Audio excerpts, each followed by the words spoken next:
this. So what are your top projects at the moment? Obviously not financial advice, right? But projects that you are really excited about. Yeah, so, first and foremost, I was very transparent with my community. With my TA, I'm very big on waiting for the signal and then executing on the pullback. Some sort of retest, usually on daily VWAP closes. I think crypto has a big symmetry with daily VWAP closes in terms of congregation of multiple daily VWAP closes to see where that volume weighted average price was coming in at. And then once there's a confirmation, or playing between multiple coins like Ethereum and Bitcoin, like for example, when we crashed down, Bitcoin broke its bottom, Ethereum crashed down to its bottom, right? So if there was a pullback, maybe you could have gotten a better price on Ethereum where most of my assets were. But I liquidated everything between 380 and 400 just to try and buy back lower, mostly on Ethereum because I'm way more bullish on that than Bitcoin. But if I had to point out a project, obviously it's right there. Don't buy rope, not financial advice. But I mean, that's my largest holding, like over 30K worth. I have a nice stack of Uni. I think the craziest thing about rope, by the way, just to go back, is that I was literally airdropped a bunch of it for signing up to their airdrop for like 500 people. And like that airdrop is now worth like over 20K. And then I picked up another 10K for personal. So yeah, I'm really bullish on that. The way that meme went off, I think it's going to go off in a similar fashion. I'm behind the XBTC project. I think there's a lot of exciting things coming up over the next week with their mint program, which is very similar to the Geyser program that Ampleforth had during July, which was a massive 30-day positive rebase cycle. So I think that's cool. Big fan of Uni token right now. I still think it's massively undervalued. I'm holding a stack of that. And notice how the stacks that I am holding after liquidating are uncorrelated from the market right now. They're benefiting from a lot of marketing hype, a lot of fresh news that's coming in, and they're also illiquid with the exception of Uni on Uniswap specifically. Other than that, Coach K mentioned trade. That's getting released daily, and I think that's cool.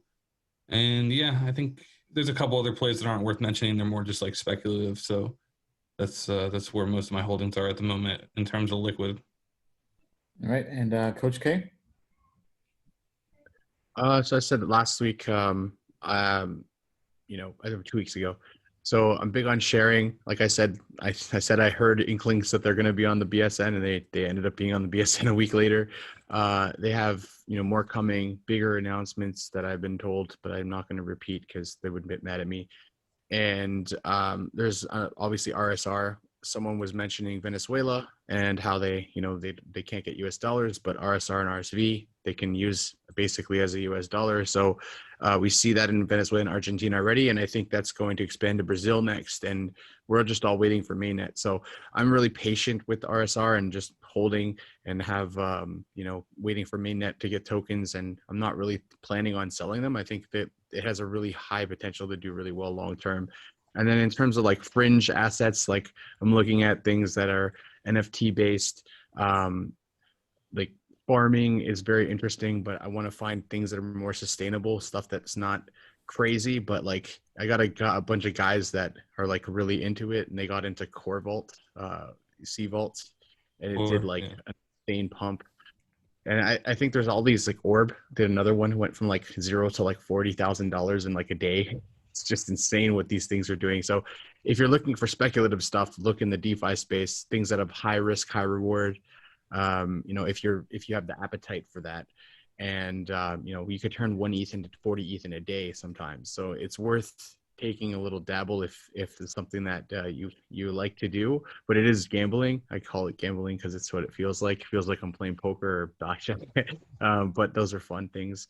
And in terms of like big projects, the majors, I think Litecoin, I think like Neo, I think a lot of these, like I was saying, I did a video this week that, it's better to get rid of those bags, honestly, even if you're at a loss at some point, because wait for the next pump, get out and put your stuff in new, shiny, fun, exciting projects. Even if they're not going to do really well long term, a lot of these projects that I'm going into, I'm exiting fully and in profit from like 25%. And then what happens after that? I get a monthly paycheck, a weekly paycheck, because I'm in like 30 different IPOs. So yeah, some of them are going to fail, but like we've all seen that, we've all been through that cycle before. But right now, I think it's starting, and it's a great opportunity if you hold bags that are going to do maybe 1x, 2x. You know, you could do a 20x with a Gather, or 20x with a Mantra. You know, a Rios coming out today. So there's lots of opportunities that I think are a little bit better from a trading perspective than holding on a bag, for sure. Well, All right. the millionaires being born right now. Oh, absolutely, Big time. absolutely. Yeah, I mean, especially with yield farming but I would say mainly whales, but even retail investors and traders who are getting into it, DeFi and yield farming, they've been making bank. Bill, your top projects at the moment? All right. So first it's Ethereum, because I think if there's a problem with the election and there's a problem with stocks or bonds, that's going to wind up hurting Bitcoin, because you're going to have tax loss selling. So I would prefer ETH over Bitcoin for sure. And then I think there's Uniswap, right? I just think it's so interesting as a theme, right? It's so interesting. It's like NASDAQ a long time ago. You know, if you could have somehow invested in NASDAQ, that's what I think of every time I look at Uniswap. Okay. And then if we're going to talk about crazy casino stuff, there's this XETH thing that I've been looking at, right? So as I understand it, somebody jump in and correct me if I'm wrong. Like you buy it and they give you more of it, and it's connected to ETH, but they don't take it away from you on a rebase if it goes higher, right? So if they come out with ETH 2.0, or if Vitalik makes a tweet, or, you know, does something, hint, hint, says something, right, that gets ETH going, particularly into next year, I was wondering if this XETH thing isn't the casino play to be in, particularly if there's like election uncertainty. So if you like, you know, Big Brother, maybe you try Little Brother. That's what I was thinking. All right. Yeah. I mean, so go ahead, Coach K. Sorry to interrupt. I find that so interesting because both myself and Maddie went into XBTC, and this is something very interesting because if you're not a really big believer in BTC keeping that dominance, you make profit from the dominance of altcoins versus Bitcoin.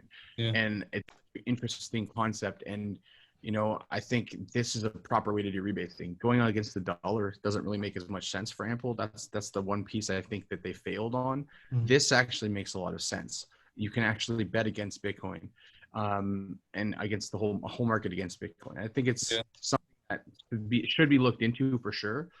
Just to understand it as a derivative.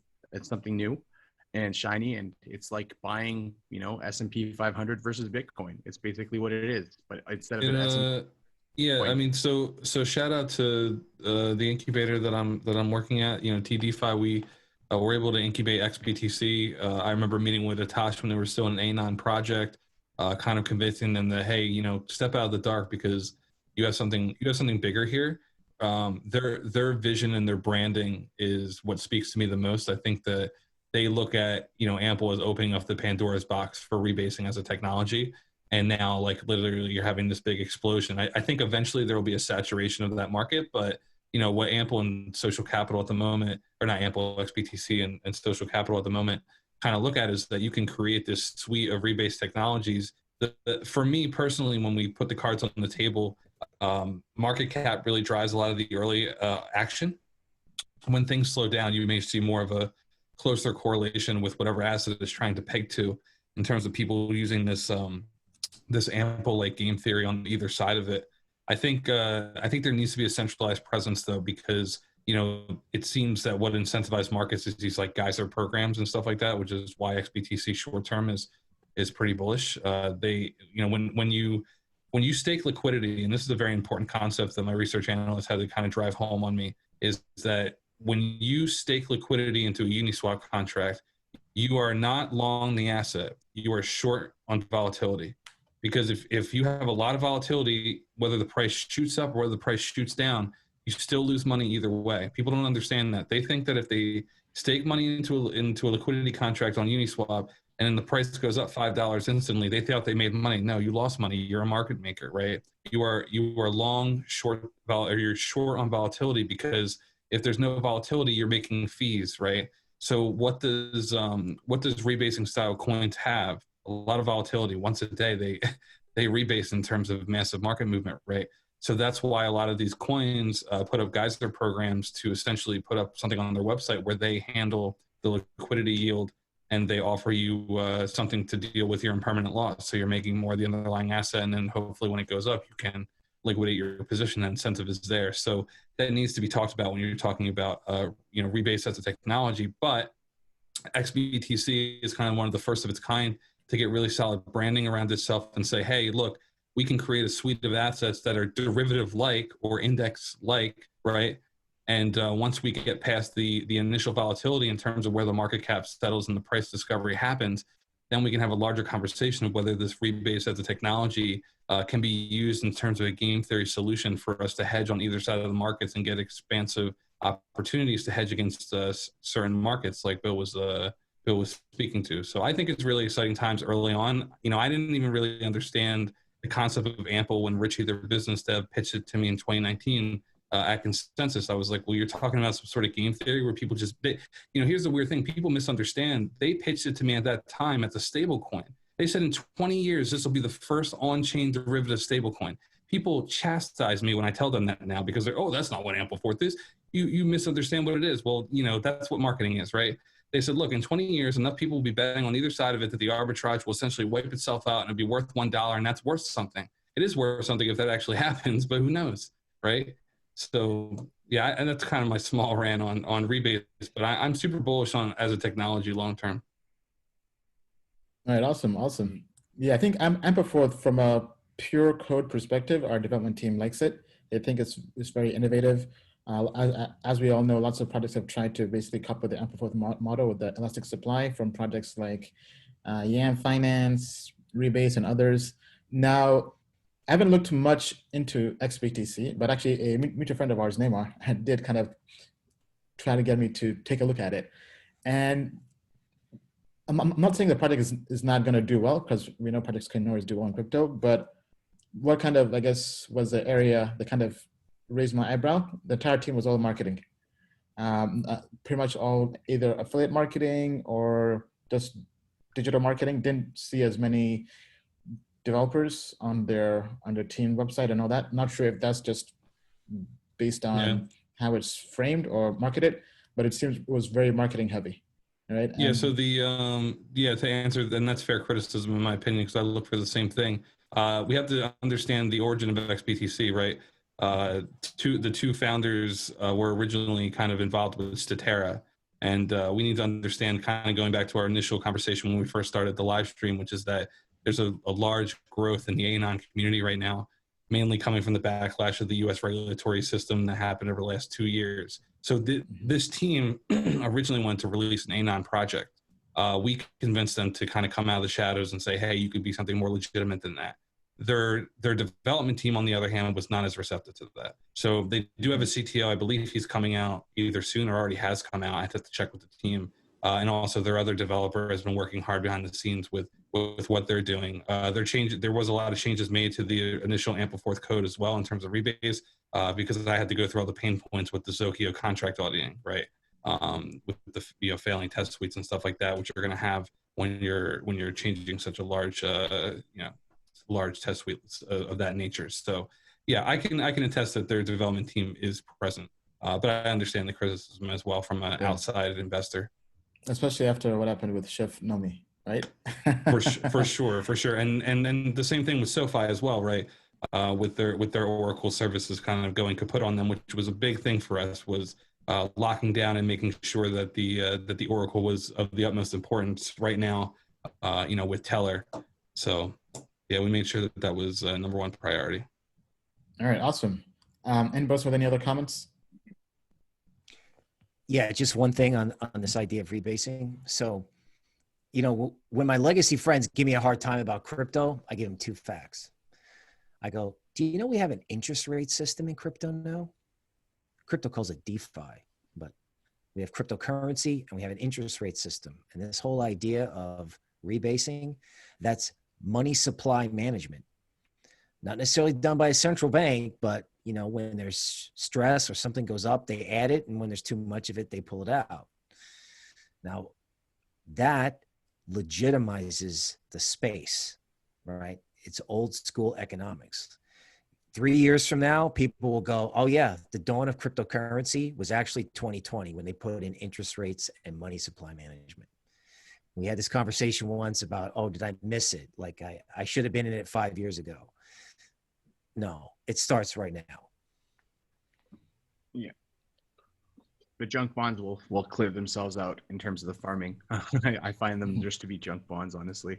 But when those leave, you're going to see, like I was saying earlier, a lot of legitimacy come into the space, and DeFi used for something that's real, like mortgages and different types of assets. And I'm really excited to see that. I think that'll be very interesting. As much as I love making money with these complete shit coins that have no use case at all, never going to give a crap about them. I'm just going to dump them on people that are dumb enough to buy them. At the same time, like, I really am excited about seeing on-chain assets that actually matter. We're starting to see, because the STO is going to take a couple more years probably, you're starting to see people tokenize assets but not actually holding them. You're like buying into like a derivative of an asset, which is quite interesting. Like Orbit, and there's Orbit that's doing that with like stocks and crypto and like housing and all this different stuff, where they're tokenizing it into a token, which is linked to that asset, but it's not actually holding it, so it's not a security. And they have like OpenDAO, which is doing that for real estate. So these things are quite interesting to me, because I think they will bring real money into the space. And when I say real money, I mean like trillions of dollars, not like a few more billion. Yeah, right. I think I told Ian a while back that I don't think I was ever going to be bullish on STOs, but I think maybe with some of the regulatory restrictions being lifted, maybe we'll see some sort of semi-retail STO market boom on crypto. That would be insane. Yeah, STO is kind of that didn't go anywhere. But hopefully with the new years. Yeah, I would say probably next year, right? Let's see where things go. STOs didn't make it, but they're going to tokenize collectibles. So, yeah, your NFTs is your new STO. All right.